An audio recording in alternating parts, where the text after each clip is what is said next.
I'd buy that for $1. It's not hard to imagine where things are headed. We've seen a growing shift on existing social media websites, be they Twitter or Facebook, YouTube or others, in regards to what content will be allowed or disallowed going forward. This situation becomes even more apparent with newly developed platforms not only adopting these same policies, but openly advertising them as a feature to potential new users. Hate speech has become the bullet point on a long list of wrongthink crimes fired point blank at the heads of content creators in an effort to purge sites of activities or opinions deemed unacceptable by those that run them. However, we are now seeing a transition from a once reactive approach to a proactive one instead. Rather than simply stemming the tide, they are seeking to dam the river. Why ban when you can deny access? Why pull down when you can refuse to put it up in the first place? And this new approach is now shifting its focus into finance rather than simply speech, though I'd argue both are interconnected for better or worse. Google to overhaul advertising policies after growing boycott. We deeply apologize, says company's CBO Philip Schindler, as he announces tougher stance on hateful, offensive, and derogatory content. Now, this particular article is dealing with advertisers and a boycott that happened, and how Google is going to give them more power over where their ads appear and how it's going to run its platform going forward. First, Google itself is going to tighten its policies around what can live on its platforms and what subset of that content can support advertising on it.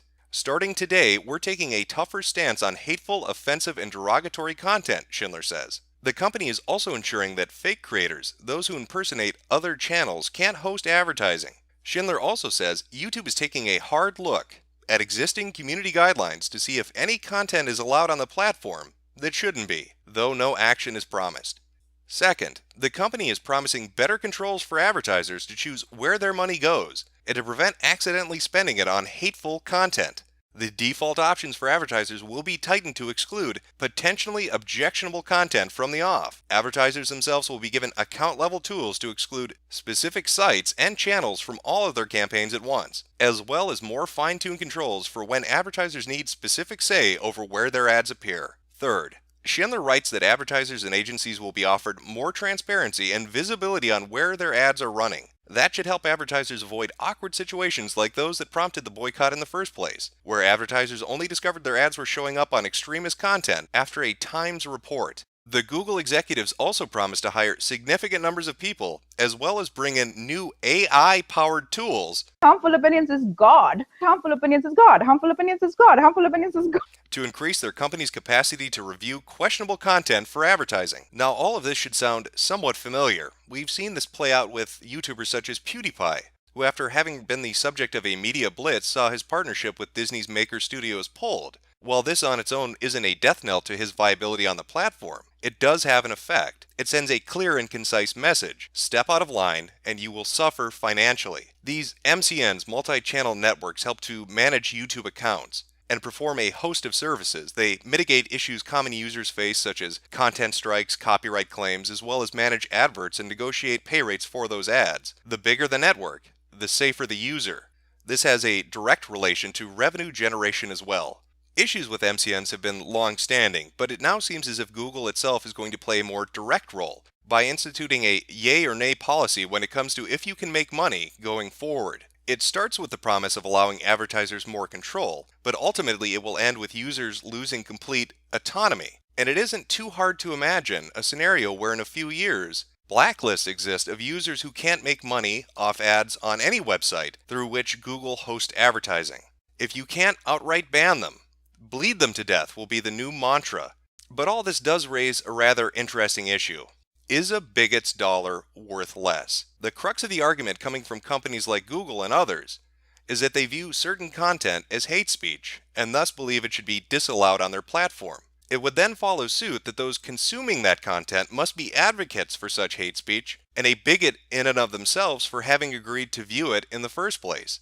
If that's the case, then what value is their view when it comes to advertisers?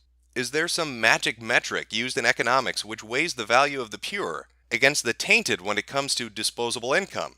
If you had a modest channel that generated 2 million views per month on the content you produced, is that of less value to an advertiser than a smaller channel which only generates 200,000 views per month simply based on your political or social viewpoints? Does that not seem counterintuitive? As an advertiser, would you not want the most eyes on your product or service as possible?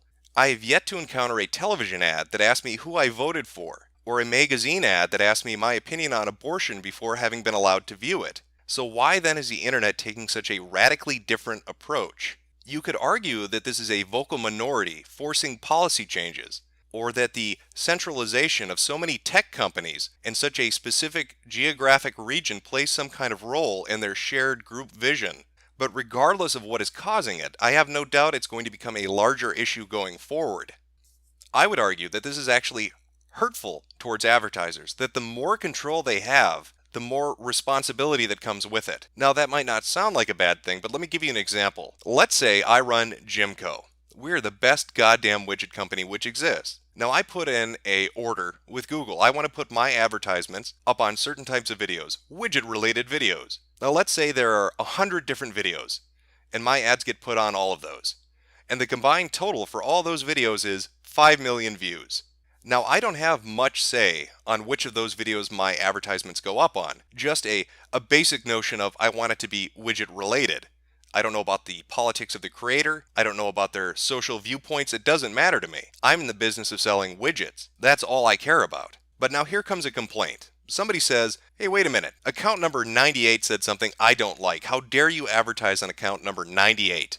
Not my problem. I don't really have control over it going up on account 98. I'm sorry you're offended, but there's not a lot I can do about it. That would be the old system. Under the new system, however, when they come in and they say account number 98 is a problem, well, they know I have more control now.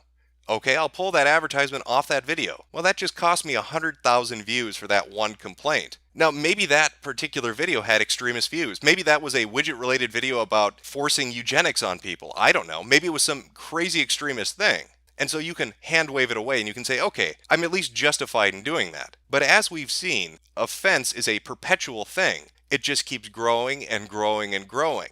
Sure, they label the most outrageous and outlandish things as hate speech right now, but as time goes on, that definition is going to get more wishy-washy. Soon it's not going to just be video number 98. It's going to be 14 and 11 and 22 and 34. And as I'm pulling all of these down, I'm losing views. My ability to advertise my product or service is diminishing, and the responsibility I have to take in addressing every single complaint that somebody has over what they find offensive becomes a detriment to my ability to make money and generate revenue. So what's the solution then? A blind pool approach? Do we create a secondary system that has ads assigned based on tiers of popularity in a random manner to mitigate the claim that so-and-so company supported such and such speech? Would that even be a feasible approach? Is the future peer sponsorship rather than standard advertisers, where content creators are more closely connected to the people that are putting up ads with them?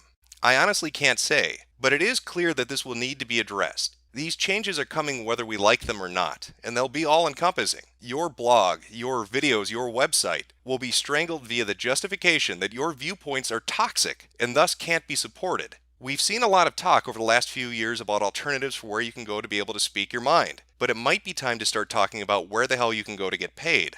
As we've seen with a majority of tech companies, there is a hive mind groupthink mentality. When one does something, others follow suit. As Google shifts in this policy change, you can expect others to follow along with them. And so while you might have alternatives you can go to right now for your advertising needs for whatever your website or your business may be assured that that alternative may well change their mind and may well follow down the exact same path that Google is right now.